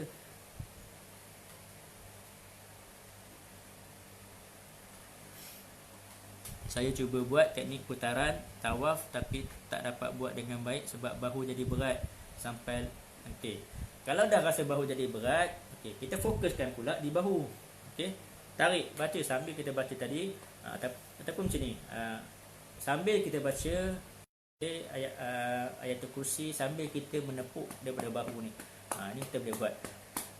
Allahu la ilaha illa huwal hayyul qayyum. La ta'khuzuhu sinatun wa la nawm. Lahu ma fis samawati wa ma fil ard. Man zallazi yashfa'u 'indahu illa bi iznihi. Ya'lamu ma baina aydihim wa ma khalfahum. Wa la yuhituna bi syai'in min 'ilmihi illa bima syaa. Wasi'a kursiyyuhu samawati wal ard. Wa la ya'uduhu hifdzuhuma wa huwal 'aliyyul 'azim. Kemudian Puan Nur tarik daripada bahu ni. Tarik. Bismillahirrahmanirrahim sampai ujung. Tarik daripada bahu tadi. Ulang lagi. Bismillahirrahmanirrahim. Ulang. Bismillahirrahmanirrahim. Kalau rasa masih lengah lagi, ulang lagi ayat kursi tadi. Buat lagi 2-3 kali baca ayat kursi. Ataupun boleh tukar ayat lain pula. Bismillahirrahmanirrahim. Qul huwallahu ahad. Allahus samad. Lam yalid wa lam yulad wa lam yakul lahu kufuwan ahad. Buat lagi. Bismillahirrahmanirrahim. Bismillahirrahmanirrahim. Boleh juga kita tiup juga. Boleh buat macam tu. Ini untuk tangan kiri. Okey, boleh pula kalau kata dah sakit tangan kanan, buat di tangan kanan pula. So kita kena kita kena fleksibel kan. Suara dah mula tersangkut-sangkut dalam puasa kan. Kita kena fleksibel kan, ikut tempat yang kita sakit. Okey, kalau Puan Wan Nur sakit di bahu, fokuskan di bahu. Tepuk-tepuk sambil baca, sambil tepuk. Kemudian kita niatkan untuk usap dan tarik, buang. Okey, ini di bahu. Kalau di kepala pun sama. Sambil baca Bismillahirrahmanirrahim. Qul huwallahu ahad. Allahus samad. Lam yalid wa lam yulad wa lam yakul lahu kufuwan ahad. Okey, tarik daripada kepala, buang. Bismillahirrahmanirrahim. Bismillahirrahmanirrahim. Bismillahirrahmanirrahim. Kita ikut apa yang tempat yang kita sakit. Semalam ada sakit, saya bagi tahu, dia kata telinga dia berdesing. Dia amalkan baca ayat ruqyah, kemudian dia rasa telinga dia berdesing. So kalau dia rasa telinga dia berdesing, maka dia boleh fokuskan di telinga saja. Bismillahirrahmanirrahim. Qul a'udzu birabbil falaq min syarri ma khalaq wa min syarri ghasiqin idza waqab wa min syarri nafasati fil 'uqad wa min syarri hasidin idza hasad. So kemudian dia niatkan juga untuk tarik-tarik di bahagian telinga. Bismillahirrahmanirrahim. Bismillahirrahmanirrahim. Bismillahirrahmanirrahim. Bismillahirrahmanirrahim. Okey. So saya cuma tunjuk contoh di perut, di dada, di bahu, di kepala, di telinga. So bergantung atas tuan-tuan dan puan-puan sakit kat mana. Kalau sakit di pinggang, di bahu, di belakang lah. Sambil kita baca, sambil kita menepuk, sambil kita tepuk, sambil kita usap Bismillahirrahmanirrahim. Boleh buat sendiri ni. So boleh tepuk lah setakat mana yang kita boleh sampai. So sama juga kalau di bahagian kaki ke lutut ke, kita membuat kaedah yang sama juga. Okey. Ada soalan bab putaran tawaf ni. Sebenarnya putaran tawaf tu dia hanya satu teknik saja untuk mengambil keberkatan putaran tawaf, sebab setiap pada alam ni dia berputar pada putaran yang telah ditetapkan oleh Allah Subhanahu Wa Taala. Ada soalan mengenai ruqyah mandiri ni. So kita baca ayat ruqyah tadi sambil menepuk, sambil memicit, sambil mengusap, okey, sambil kita menarik juga. Okey, boleh buat sendiri. Ada soalan? Kalau ada soalan boleh type dulu soalan, saya cuba jawab dulu. Sebelum saya masuk ke kaedah ruqyah mandiri yang nombor 3.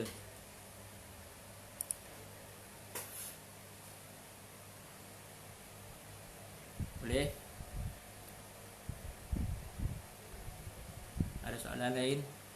Okey, ataupun kalau tadi bila saya tunjuk contoh putaran tawaf tadi, sambil baca, sambil tepuk dan ketuk tadi, kalau ada yang bagi ada feedback, merasakan sesuatu dan sebagainya, boleh komen. Saya cuba akan perjelaskan. So insyaAllah Puan Nur, kalau macam saya dah terangkan tadi, tepuk-tepuk di bawah. Okay, tepuk-tepuk di bawah sambil kita niat sapu, nak buang-buang ataupun rebah-rebah gitu, boleh.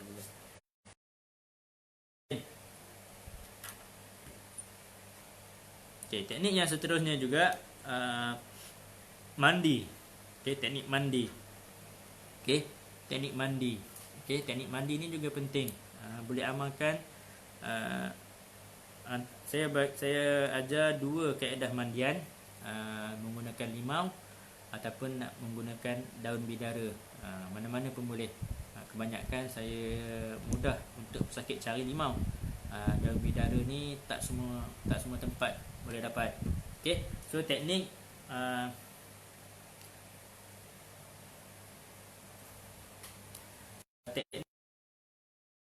diri yang ketiga adalah teknik mandi.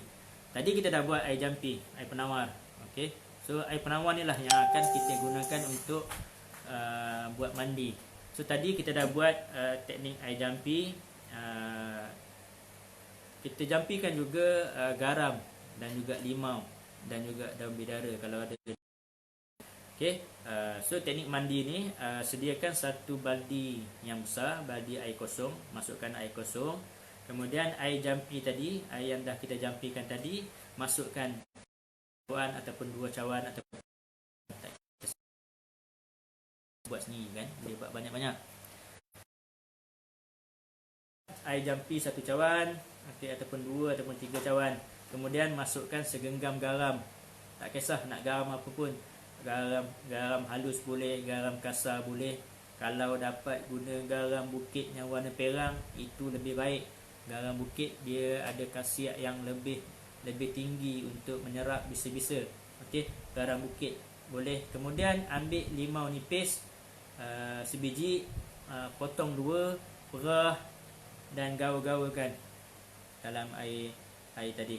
Okey, so air ni kita tak perlu baca dah pun, tak ada masalah, sebab kita dah pun baca pada air jampi tadi, sebab kita dah masukkan 1 cawan. Kalau tak ada air jampi 1 cawan masuk, baldi tadi pun kita boleh jampi sekali lagi sebagai air penawar juga. Okey, so saya ulang, air biasa 1 baldi besar, air jampi masukkan 1 atau 2, 3 cawan, ataupun kemudian kita masukkan, kemudian kita ambil limau sebiji, belah, perah, ramah-ramah, itu kacau.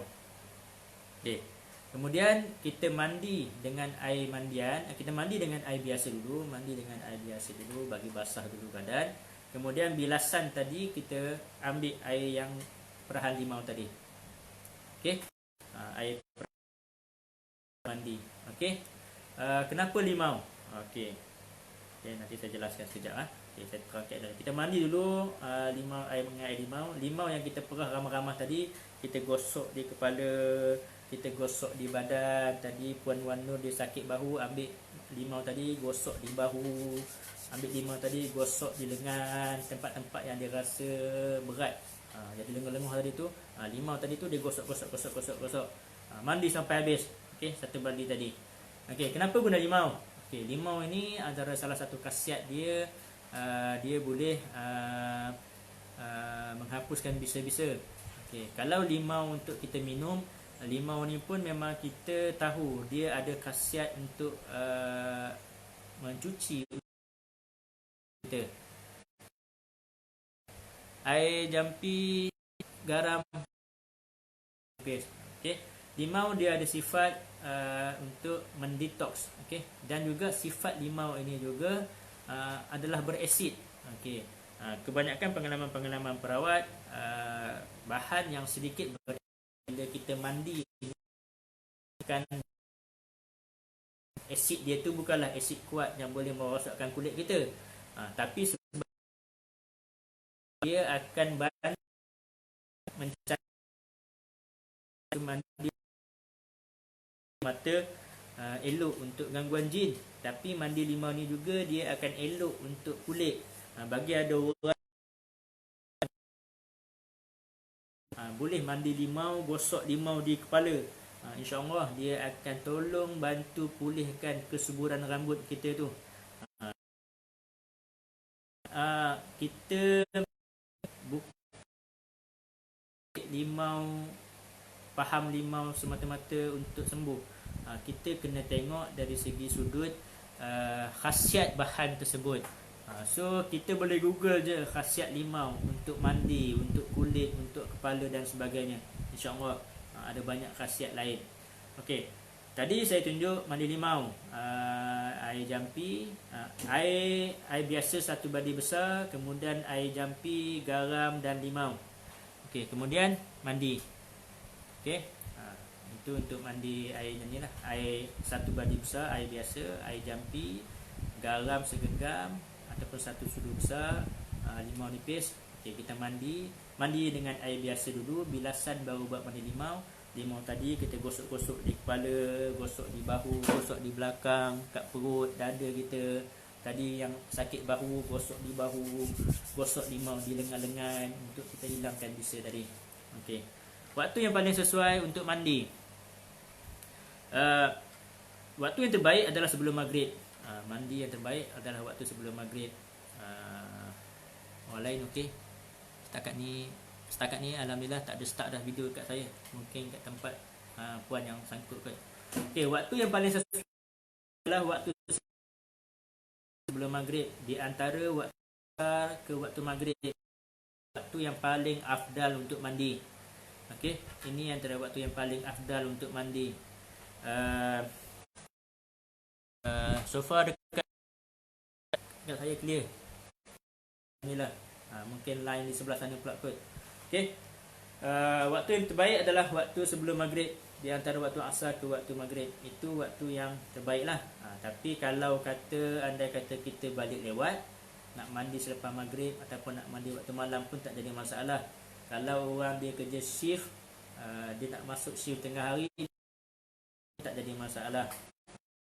Bila masa biasanya kalau pesakit yang berubat dengan saya minta buat mandi sebelum maghrib je. Salah nak mandi ataupun nak mandi malam, silakan terpulang. Nak mandi pagi pun terpulang. Biasanya juga mandi sekali sehari pun dah memadai, tak ada masalah. Tapi kalau kata nak buat lebih pun tak jadi masalah juga, lagi baik. Sebab ini adalah merawat diri, usaha kita sendiri.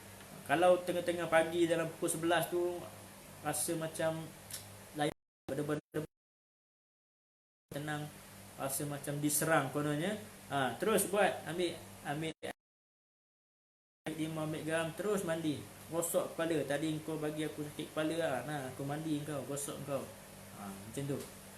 So tak semestinya sebenarnya syarat waktu ni dia sekadar panduan saja. Nak boleh nak mandi ke bila-bila masa pun boleh. Nak mandi 2 kali sehari, 3 kali sehari dengan 5 pun tak jadi masalah. Cuma sebagai perawat paling kurang mandi petang je lah, pun dah memadai. Okey, tadi mandi guna limau. Okey, kita juga boleh mandi dengan menggunakan daun bidara. Okey, ambil daun bidara 7 helai. Tak kisah nak ambil 7 helai boleh, nak ambil 11 helai pun boleh. Kalau memang ada pokok bidara boleh ambil banyak, 21 helai pun boleh juga. Daun bidara ni sebaik-baiknya ditumbuk dengan batu lesung. Ditumbuk-tumbuk dengan batu lesung sehingga hancur. Okey, ditumbuk-tumbuk dengan batu lesung sehingga hancur, kemudian dicampurkan ke dalam baldi. So baldi tadi air jampi 1 atau 2 atau 3 cawan, daun bidara 7 helai atau 11 helai yang telah ditumbuk lumat dimasukkan ke dalam baldi. Okey, dia masukkan ke dalam baldi, kacau. Mandi macam sama juga macam tadi. Mandi dahulu dengan air biasa, bagi basah seluruh badan, kemudian barulah ambil air mandian yang bercampur dengan daun bidara tadi untuk dimandikan. Okey, boleh sama ada nak guna limau ataupun nak guna daun bidara. Okey, so ada yang stuck lagi ke video? Sebab so far alhamdulillah di tempat saya ni clear, tak ada masalah, tak ada sangkut-sangkut dah. Mula-mula tadi je sangkut. Okey, ada soalan pasal mandi? So saya ajar 2 mandi. Kalau tanya saya mana yang terbaik, saya tak boleh nak cakap yang mana yang terbaik. Okey, dia bergantung atas pesakit. Tapi bagi saya mandi bidara tu lebih baik. Sebab bidara tu, daun bidara antara bahan yang disebut di dalam Al-Quran. Okey, so maksudnya bila sesuatu bahan disebut dalam Al-Quran, maka ia mempunyai keberkatan yang lebih tinggi compare dengan herba-herba lain. So limau ni saya kategorikan dia sebagai herba sahaja. So kita boleh guna limau, kita boleh guna bidara, ataupun mandian yang lain juga yang sangat berkesan juga. Kalau guna daun sena, kalau siapa yang biasa jumpa daun sena juga boleh. Guna shampoo mandian bidara pun boleh juga. Itu lebih moden. Macam saya sendiri pun saya ada beberapa produk. Sekejap.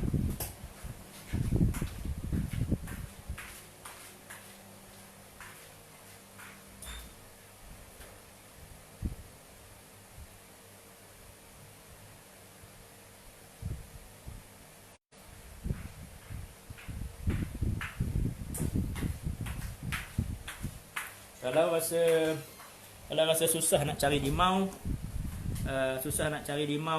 malas nak cari limau, malas nak potong-potong, ataupun daun bidara tak ada pokok, nak cari 7 helai 11 helai susah, nak tumbuk-tumbuk malas, boleh guna mandian bidara.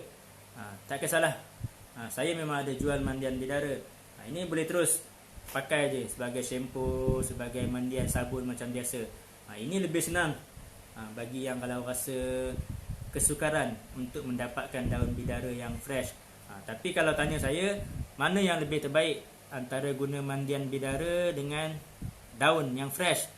Semestinya daun yang fresh tu lebih tinggi khasiat dia sebab tak ada campuran apa-apa. Okey. Cuma kalau di bandar-bandar agak susah nak dapat daun bidara yang segar ni. So kalau yang di sekitar Kuantan tak ada masalah, senang. Kalau siapa yang dekat-dekat dengan Kuantan nak mari rumah saya ambil daun bidara pun tak apa. Tepi pagar tu, ambil dah sepokok tu, dah berapa kali tebang dah saya. So kalau yang rasa susah nak cari daun bidara, boleh guna mandian sabun bidara untuk buat mandi, buat shampoo rambut dan sebagainya. Cuma bila kita mandi dengan sabun bidara, jangan buat macam sabun biasa tu, mandi terus bilas, mandi terus bilas. Rugi lah. So kalau kita mandi dengan sabun bidara ni, lepas kita mandi sabun dengan bidara ni, biar duduk sekejap 2-3 minit, kemudian baru kita bilas. Biar 2-3 minit tu sabun shampoo bidara ni meresap dulu ke dalam badan, kemudian baru kita bilas.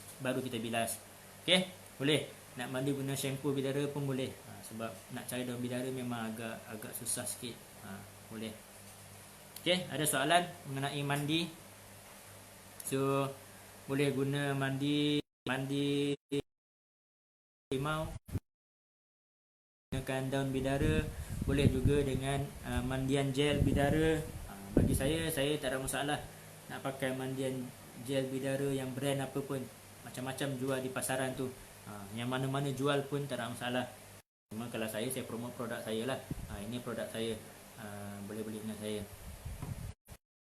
Okey, soalan akhir tu kena tunggu kering sendiri ke Ustaz? Ya, sebaik-baiknya bila selesai kita mandi, jangan kita lap. Kita biarkan saja air tadi tu. Maksudnya lepas kita selesai mandi, kita relax kejap dalam bilik air. Kalau boleh terus pakai kain tuala, lapnya sikit-sikit je. Janganlah sampai nanti basah pula satu rumah tadi. Maksudnya tak perlu lap banyak-banyak sangat. Lap yang bahagian yang sikit-sikit saja. Lap sikit-sikit je lah. Maksudnya selepas tu kalau boleh biar gitu je, terus dipakai baju. Bukanlah sampai tak boleh lap langsung. Boleh lap, cuma tak elok untuk lap banyak-banyak. Lap lebih-lebih kurang sikit-sikit je, supaya taklah terlalu basah kan. Nanti lepas mandi tak lap langsung, masuk dalam rumah, licin ke rumah ke, nanti jatuh, lagi memudaratkan pula. Lap sikit-sikit dan terus pakai baju. Okey, ada soalan pasal mandi? Soalan yang bab bilasan kering ni tu, saya dah ni, seboleh-bolehnya jangan lap ataupun lap sikit-sikit saja. Kemudian terus pakai baju lah. Selepas bilasan akhir tu terus pakai baju. Ada soalan? Ada soalan lain? Saya tunggu sekejap. Persoalan mengenai mandi, ada soalan lain yang boleh dibuat?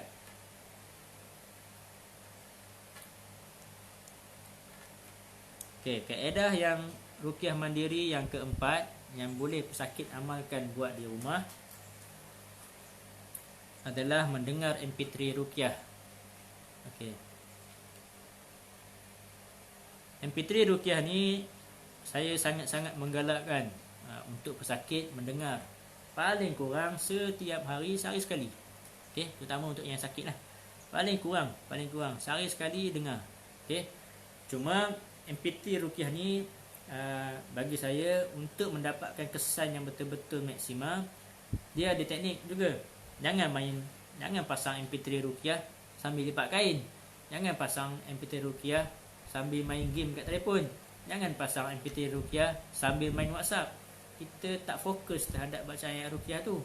Okey, kita nak baca, nak merawat dengan menggunakan MP3 ruqyah, sebaik-baiknya dalam keadaan kita pun kena get ready untuk situasi itu. Ambil wuduk, duduk di atas kerusi atau sofa senyap-senyap, kemudian kita pasangkan MP3 ruqyah. Boleh buat loudspeaker, ataupun kalau saya lebih suka pesakit pakai earphone. Okey, pakai earphone supaya fokus dengar di telinga sahaja. Kalau boleh pakai earphone itu lebih baik. Earphone ke headphone ke, pasang MP3 ruqyah, guna earphone. Okey, pasang di telinga. Okey, bila selepas pasang MP3 ruqyah tadi, diam dan dengar sahaja. Jangan kita ikut bacaan, jangan kita baca sama-sama. Kita hanya pasang dan dengar sahaja sampai habis. Okey, sampai habis. Sepanjang tempoh kita pasang MP3 ruqyah tadi juga, boleh kita sambil tepuk-tepuk badan kita, tepuk-tepuk perut kita. Kalau sakit bahu, sambil kita pasang MP3 ruqyah tadi, sambil kita tepuk-tepuk bahu, sambil kita usap-usap, tarik buang, sambil kita dengar tadi, jadi kita tak perlu buat apa-apa. Kalau boleh kita diam dengar saja. Tapi kalau kata dah memang terbiasa dengan MP3 ruqyah, mungkin automatik akan ikut. Nak ikut juga tu boleh lah. Tapi sambil kita pasang MP3 ruqyah di telinga tu, ataupun loudspeaker ke, boleh juga sambil kita usap-usap. Kalau sakit kepala, sambil kita pasang MP3 ruqyah, sambil kita tepuk-tepuk, buang. Okay, tak kisahlah dekat belakang ke, dekat peha ke, pun boleh juga. Boleh. Okay.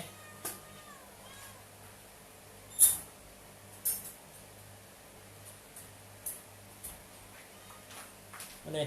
sambil kita pasang MP3 ruqyah. Cuma bagi saya yang paling efektif adalah menggunakan earphone, okey, supaya dia lebih fokus. Okey, pasang MP3 ruqyah ni kalau boleh sangat-sangat dilarang dalam kenderaan yang tengah driving. Maksudnya kalau tengah driving, tuan-tuan masih dalam keadaan sakit, masih dalam keadaan proses untuk merawat, so elakkan pasang MP3 ruqyah semasa driving. Bimbang, takut-takut nanti termuntah ke, ada reaksi semasa driving ke. So maksudnya biarlah kita ada di rumah.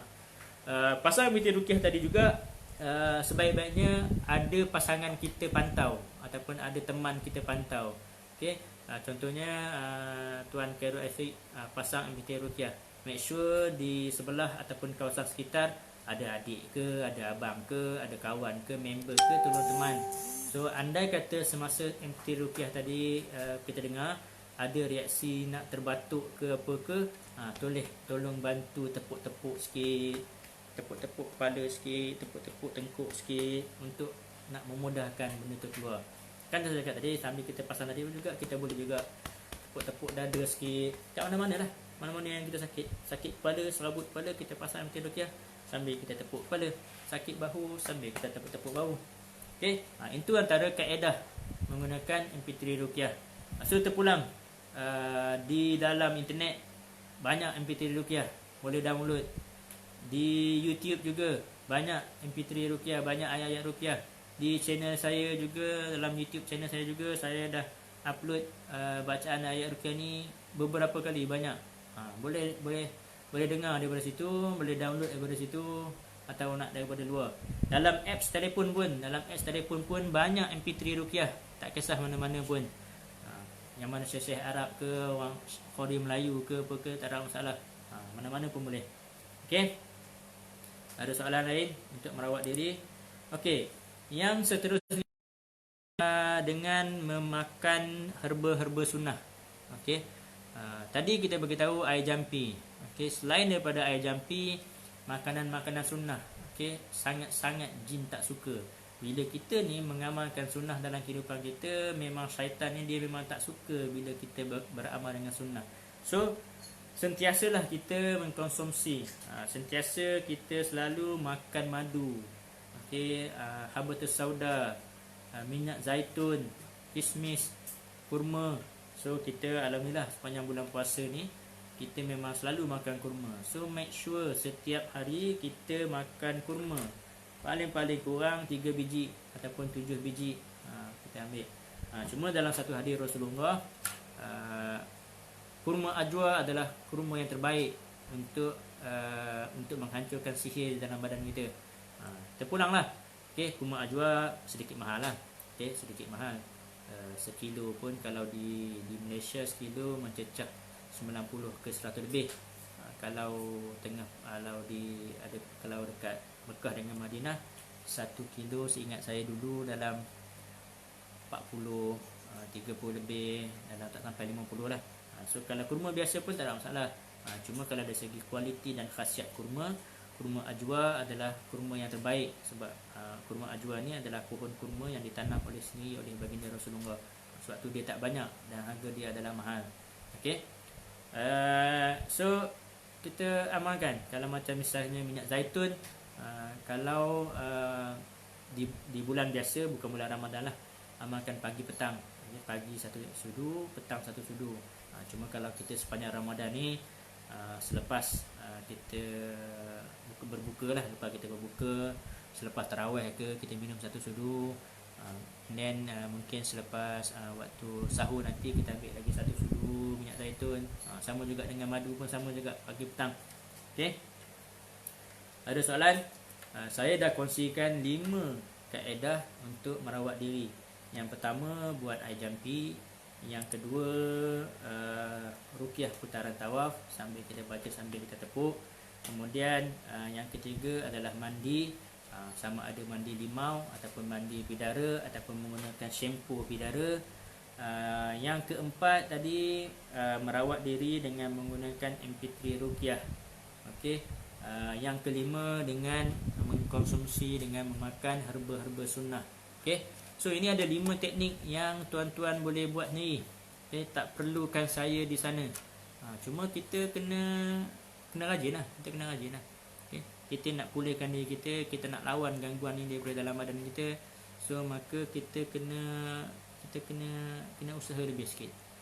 Air jampi kita buat, ruqyah mandiri kita buat, berendam mandi kita buat, dengan MP3 kita buat, makan buat. Seterusnya saya cakap 5 perkara ni pun kalau betul-betul kita amalkan setiap hari, insya-Allah akan nampak satu perubahan-perubahan yang sangat-sangat luar biasa. Cuma menjadi satu tabiat kita. Janganlah baru amal 2 hari dah tanya, ustaz, coach tak berkesan pun, tak ada jadi apa-apa pun. Janganlah baru 2 hari.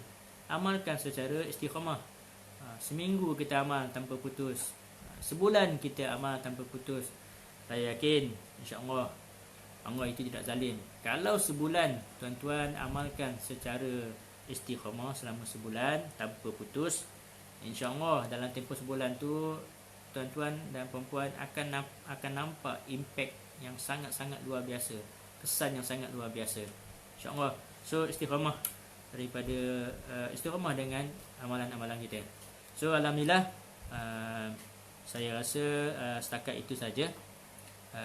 Saya buka sekejap dalam 2-3 minit untuk sesi soal jawab soalan sebelum saya tutup sesi live ni. Okey. Apa yang saya share kat sini, apa yang saya ajar di sini, kongsikan di sini, saya bebas untuk disebar-sebarkan. Boleh share kepada siapa-siapa pun. Okey. So far program ni, kelas ni saya tak tetapkan bayaran. Saya pun tak sampai hati nak tetapkan bayaran. Okey. Free, tak ada masalah. Tapi kalau ada yang rasa nak bagi sumbangan ataupun nak bagi hadiah atas dasar perkongsian ilmu, saya amat alu-alukan. Okey. Nanti di komen video nanti saya akan komen nombor akaun. Kalau siapa yang rasa nak bagi sumbangan atas segala ilmu yang saya cuba share dan sampaikan ni, bolehlah bagi sumbangan sedikit. Saya tak tetapkan berapa, hadiahkanlah seikhlas hati berapa pun, saya tak ada masalah. Apa yang saya ajar ni, niat saya adalah untuk sampaikan saja. So tuan-tuan juga yang mana ambil ilmu ni juga, jangan sekadar ambil ilmu dan amal seorang-seorang, sampaikan dan ajarkan, sebar-sebarkan kepada orang lain. Okay. So kalau tak ada soalan apa-apa, sekali lagi saya mohon maaf jika ada salah dan silap. Tadi di awal-awal tadi line sedikit sangkut-sangkut, sikit terganggu. Okay. Itu saja daripada saya. Sekali lagi saya mengucapkan selamat berpuasa, selamat beramal. Ilmu ini adalah percuma, saya tak tetapkan bayaran. Kalau ada yang rasa nak bagi sumbangan atas dasar perkongsian ilmu, silakan. Okay, nanti saya komen saya punya nombor akaun. Nombor akaun boleh bank in kat saya. Hadiahkan saja seikhlas hati, berapa-berapa pun tak apa. Selepas sesi perubatan, ada ke pantang larang makan? Pantang larang makan ni bagi saya tak ada masalah. Kita boleh makan saja, apa pun tak ada masalah. Selagi mana makanan tu halal, dari sumber yang halal, cara masak pun halal, insya-Allah tak ada masalah. Cuma kita tengok keadaan lah sikit. Kalau kita memang ada, sebab saya itu ada pesakit yang baru operate usus. So kalau dia baru operate usus, mungkin kalau nak minum air limau tak sesuai, tajam. So just minum air biasa saja. Ataupun dia ada luka akibat aksiden ke, kemalangan ke. So mungkin mandi limau tadi mungkin tak sesuai, sebab limau tu nanti takut pedih ke apa ke. So bergantung atas keadaan. Kalau rasa dia, bagi saya secara umumnya tak ada pantang larang apa-apa. Kita amalkan saja setiap hari. Okey, ada soalan lain? Ada soalan lain? Sebelum saya tutup, tak ada pantang larang. Pantang larang memang tak ada. Boleh je amal bila-bila pun. Okey. Pantang larang yang paling utama sekali, jaga solat. Jangan tinggal solat. Itu paling sekali. Kalau kita jaga solat kita, insya-Allah segala urusan lain akan dimudahkan. Okey, kalau tak ada apa-apa, kalau ada soalan lagi boleh terus komen di video tersebut. Nanti saya akan jawab secara komen, secara teks, ataupun yang mana yang boleh nak direct dengan saya pun boleh terus WhatsApp dengan saya untuk sebarang soalan dan pertanyaan.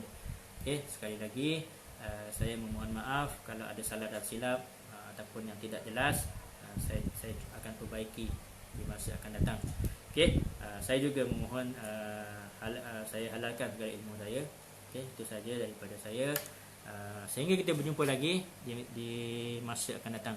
Okey, assalamualaikum warahmatullahi wabarakatuh.